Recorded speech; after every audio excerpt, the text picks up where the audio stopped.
Hello dear friends, আজি মই লৈ আহিছোঁ ক্লাছ 12 ফিজিক্স চেপ্টাৰ 9 ৰশ্মি পোহৰ বিজ্ঞান আৰু আলোক যন্ত্ৰ ৰে অপটিক্স এণ্ড অপটিকেল ইনষ্ট্ৰুমেণ্টছ। ইয়াৰে NCERT মষ্ট ইম্পৰ্টেণ্ট টপিক আৰু কিছুমান এক্সাম্পল আৰু এক্সাৰচাইজৰ কুৱেশ্যন বাছি দিয়া হ'ব, যিবিলাক তোমালোকৰ বৰ্ড এক্সামৰ বাবে ভেৰি ভেৰি ইম্পৰ্টেণ্ট হয় আৰু ইয়াৰ পৰাই তোমালোকৰ কুৱেশ্যন কমন পৰিব।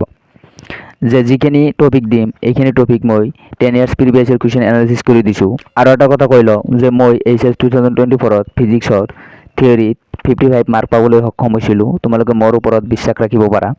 আৰু এইটো ভিডিঅ' দুয়োটা মিডিয়ামৰ বাবে, বহুত এছামিছ এণ্ড ইংলিছ মিডিয়াম দুয়োটা মিডিয়ামৰ বাবে, এইটো শেষলৈ তোমালোকে চাবা। ফাৰ্ষ্টত NCERT মষ্ট ইম্পৰ্টেণ্ট টপিক কেইটা চাই লোৱা। যে তোমালোকে চাবা যে এফ আৰু আৰৰ মাজৰ সম্পৰ্ক, relation between F and R equal to tricep, যিটো ৰিলেশ্যন আছে এই ৰিলেশ্যন চাবা। বিশেষকৈ তোমালোকৰ দুটা দাপন আছে, যে অৱতল দাপন আৰু উত্তল দাপন। ইয়াৰে তোমালোকে অৱতল দাপনত বেছিকৈ ফ'কাছ কৰিবা, মানে ইয়াৰ পৰা বেছি কুৱেশ্যন আহে। নেক্সট টপিকটো হ'ল UB আৰু এফৰ মাজৰ সম্পৰ্ক, relation between UB and F. ইয়াৰে যিটো দাপনৰ সমীকৰণ আছে 1/b + 1/u = 1/f। এইটো দাপনৰ সমীকৰণ হয়। এইটো তোমালোকে অৱতল দাপনৰ মানে বেছি ফ'কাছ কৰিবা, যে 2019ত অৱতল দাপনৰ সৎ প্ৰতিবিম্বৰ বাবে আহিছিল। এই টপিকতে তোমালোকে কিতাপ যদি আছে তোমালোকে কিতাপত টিক দি ল'বা, নহ'লে তোমালোকে লিখি ল'বা, নহ'লে তোমালোকে স্ক্ৰীনশ্বট মাৰি ল'বা। এইকেইটা টপিক তোমালোকৰ মানে ভেৰি ভেৰি ইম্পৰ্টেণ্ট হয়। তাৰপিছত চাবা তোমালোকে ৰৈখিক বিবৰ্ধন, লিনিয়াৰ মেগনিফিকেশ্যন, যে m = h'/h = -v/u। এইটো 2023 চনত আহিছিল। এইটো টপিকো ভেৰি ভেৰি ইম্পৰ্টেণ্ট হয়। এইটো টপিক তোমালোকে চাবা। তাৰপিছত হ'ল পূৰ্ণ আভ্যন্তৰীণ প্ৰতিফলন, টোটেল ইণ্টাৰনেল ৰিফ্লেকশ্যন।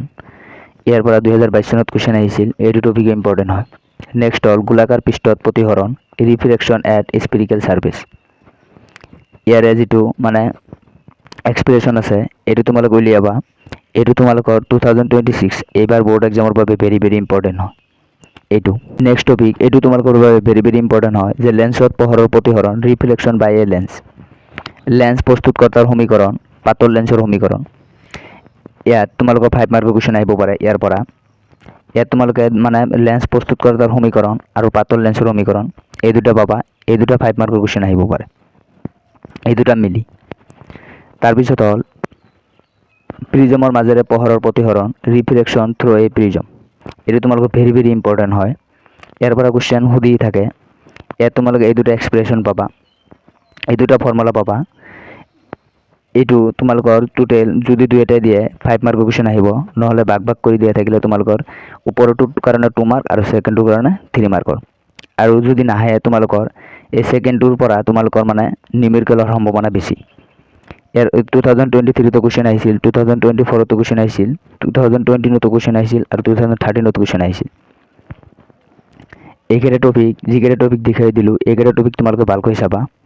তাৰপিছত এতিয়া তোমালোকে চোৱা যে NCERTৰ মষ্ট ইম্পৰ্টেণ্ট মানে এক্সাম্পলবিলাক, যে 9.3, 9.6, 9.7 এইকেইটা এক্সাম্পল তোমালোকে চাবাই। এক্সাৰচাইজৰ এইকেইটা কুৱেশ্যন চাবা। 9.1, 9.2, 9.3, 9.3 to 2023 আহিছিল, 9.6, 9.22, 9.20, 9.11, 9.10 এইকেইটা কুৱেশ্যন তোমালোকৰ মানে এক্সাৰচাইজৰ এইকেইটা কুৱেশ্যন মানে ইম্পৰ্টেণ্ট হয়। এইকেইটা চাবা।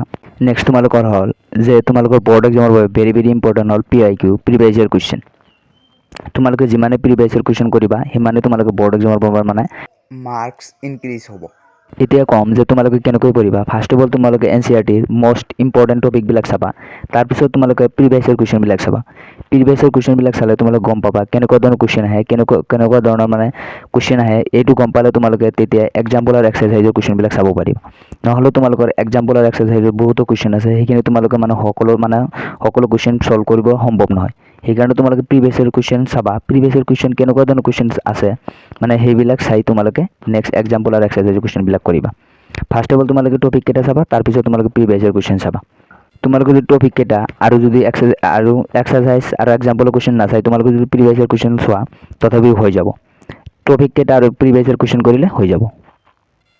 যে তোমালোকে এটা কথা ন'টিছ কৰিবা যে তোমালোকৰ চেপ্টাৰ 9ৰ যিটো 9.7 আছে, সূৰ্যৰ ৰশ্মিৰ ফলত হোৱা কেইটামান প্ৰাকৃতিক পৰিঘটনা, এইটো টপিক তোমালোকৰ নালাগে। বাকীকেইটা টপিক তোমালোকে পঢ়িব লাগিব। এইটো টপিক তোমালোকে 9.7 যিটো আছে সেইটো তোমালোকে পঢ়িব নালাগে। ভিডিঅ'টো কেনে পালা কমেণ্ট কৰি জনাবা। ভিডিঅ'টোত লাইক কৰিবা, তেতিয়া মই উৎসাহ পাম। নেক্সট ভিডিঅ'ৰ কাৰণে চেনেলটো ছাবস্ক্ৰাইব কৰি দিবা। Thank you all of U.